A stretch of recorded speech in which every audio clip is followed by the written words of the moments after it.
अवाम को आपने बाईपास कर जाना है और कहना है कि नहीं मैं ही हुकूमत करूंगा या कोई भी हो, तो उसको कहते हैं डिक्टेटरशिप। कोई नोट करता नहीं है। ये पेट्रोल पंप वाले, ये पेट्रोल उसी को बेच रहे होते हैं उतने पैसों की जितना इन्होंने पहले खरीदा होता है। सही। पीजे मीर साहब, सवाल यही है कि मैं आपसे इस पर सवाल करूंगी। बैरिस्टर राजा आमिर अब्बास साहब जो कि सीनियर लॉयर हैं, उन्होंने भी हमें ज्वाइन कर लिया है, उनको भी मैं खुशामदीद कहूंगी।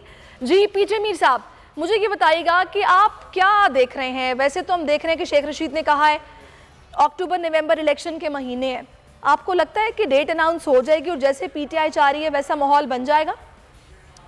देखिए, अगर पीटीआई चाह रही है या कोई और भी चाह रहा है, तो अगर किसी ने गवर्नेंस करनी है किसी मुल्क में, फॉरगेट पाकिस्तान, कहीं भी, तो वहां इलेक्शंस होते हैं। आप इटली में देखें गवर्नमेंट्स किस तरह चेंज होती हैं, क्योंकि जब वो कहते हैं कि भाई आप नहीं काम कर रहे हो तो गवर्नमेंट चेंज कर दो। क्योंकि जो भी गवर्नमेंट होती है सरिश, वो चलती है अवाम की मर्जी के साथ, अवाम की सपोर्ट के साथ। तो अगर अवाम को आपने बाईपास कर जाना है और कहना है कि नहीं मैं ही हुकूमत करूंगा या कोई भी हो, तो उसको कहते हैं डिक्टेटरशिप। तो आपके पास दो ऑप्शन है, या आप एक डिक्टेटरशिप एलिमेंट में चले जाए या आप डेमोक्रेटिक एलिमेंट में चले जाए। तो अगर ये पीटीआई कह रही है तो I am sure why not. मौलाना फजलुर रहमान ने भी कहा है कि भाई इलेक्शन होने चाहिए, क्यों नहीं, व्हाई नॉट। क्योंकि उसमें एक आपकी जो इस वक्त जो इनकम्बेंट प्रॉब्लम है कि काम कहीं नहीं हो रहा।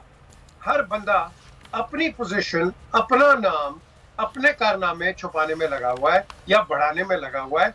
और यही वजह है कि मैं समझता हूं कि आपने इस चीज को आपने ठीक करना है। अब वो कैसे आप ठीक करोगे, एक ही तरीके से करोगे, इसका हिसाब आपने अवाम के सामने लेके जाना है। अवाम जिसको इलेक्ट करती है, गुड फॉर इट, इसी का नाम डेमोक्रेसी है। अगर आप नहीं करोगे, हम जो डेली टेलीविजन पे कहते हैं आटा महंगा, चीनी महंगी, पेट्रोल महंगा, इलेक्ट्रिसिटी महंगी, गैस महंगी, ये क्यों करते हैं? क्योंकि no one is look at it. तो मैं समझता हूँ, अब आप देखें जहां अच्छी गवर्नमेंट काम करती है, we have to appreciate. Dollar नीचे आ रहा है, वेरी गुड, लेकिन at the end of the day क्या ट्रिकल डाउन इफेक्ट क्या एक आम आदमी पे, आम आवाम पे जिसकी हम बात करते हैं उसको पड़ रहा है? जब कीमतें बढ़ती हैं दुनिया के अंदर, पाकिस्तान में इमीडिएटली चीजें पड़ जाती हैं और फायदा कौन उठाता है? किसी कोई नोट करता नहीं है। ये पेट्रोल पंप वाले, ये पेट्रोल उसी को बेच रहे होते हैं उतने पैसों की जितना इन्होंने पहले खरीदा होता है। तो जो हिसाब लगाया है, ये 7-8 लाख रुपया पर पेट्रोल पंप एक दिन में कमा लेते हैं। तो आवाम का फायदा कहाँ गया, मुझे बताएं आप? कंट्रोल कहाँ है? हमें गवर्नेंस पे ज्यादा जोर देना चाहिए, रादर एक दूसरे पे। आपके पास कोई आएगा, मैं यहाँ बैठा हूँ, मैं मीम शीम नून पीटीआई हर की बुराई कर दूंगा, दूसरे चैनल पे जाके अच्छाई कर दूंगा। I think we must stay on a principles कि what is right and what is wrong is definitely wrong। सही। अच्छा, मैं पीजे मीर साहब आपकी तरफ वापस आऊंगी। जो आपने इटली की एग्जांपल दी है, मैं उस पर बात करूंगी। आप कह रहे हैं कि मौलाना फजलुर रहमान अभी कह रहे हैं कि इलेक्शन होने चाहिए, लेकिन एज सच उनकी कोई उस तरह से नहीं है से पार्लियामेंट में या फिर ये सारे मामले में, क्योंकि देखिए आईनी तौर पर मामलात को लेकर चल रहा है। यहाँ तो असेंबलियाँ तहलील करने का कहा जाए, डिज़ोल्व की जाए और उसके बाद बैठकर बात भी हो रही हो, नज़र भी आ रहा हो, लेकिन एज सच ऐसा कुछ प्रैक्टिकली दिखाई नहीं दे रहा। तो फिर किस तरह मुमकिन है कि जो इमरान खान कह रहे हैं वैसा हो जाए और ये आराम से डेट अनाउंस कर दें, जो कि कह रहे हैं कि हम अगले साल ही इलेक्शन करवाएंगे? मैं राजा आमिर अब्बास साहब आपकी तरफ आऊँगी। राजा आमिर अब्बास साहब, इस चीज़ पर काफ़ी कॉन्ट्रोवर्सी क्रिएट की जा रही है, काफ़ी बहस भी हो रही है कि इमरान खान 9 हलकों से इलेक्शन नहीं लड़ सकते। आइन क्या कहता है, कानून क्या कहता है?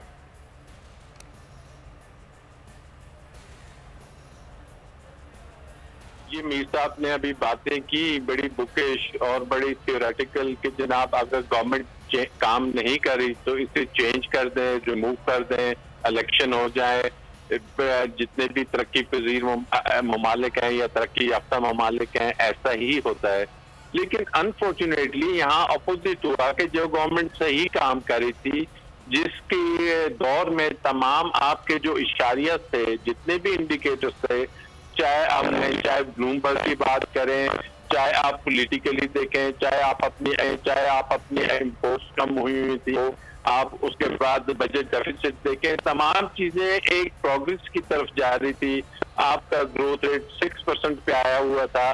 बट अनफॉर्चुनेटली अमेरिका से एक साजिश शुरू होती है, वो ट्रेवल करके आती है पाकिस्तान में, इन चीजों को ज़हन में रखते हुए आपने एनालिसिस देना है कि इस गवर्नमेंट को रिमूव किया गया एक जिसको आप कह लेंगे एक फॉरेन साजिश के तहत, जिसमें हमारे इंटरनल लोग भी इन्वॉल्व थे। साजिश के बाद एक चीजें चल रही हैं एक तसलसल में। कभी आप देख रहे हैं कि जी पीटीआई का पार्टी का केस आ रहा है, कभी आप देख रहे हैं कि जी इस किस्म के कानून साजी हो रही है कि जिस कानून साजी के तहत वो तमाम अफराद जिनके नैब में केसेस थे उनको रिलीफ मिल रहा है। और हमें ये नजर आ रहा है कि मियां नवाज शरीफ के जो केसेस हैं, जो मौजूदा नैब की तरमीम आई हैं, उनमें वो भी खत्म होते हुए नजर आ रहे हैं। तो अगर ये कॉन्स्पिरेसी बेस्ड एक थ्योरी चल रही है और एक स्क्रिप्ट चल रहा है। सब्सक्राइब करें और बेल दबाएं ताकि कोई खबर रह न जाए।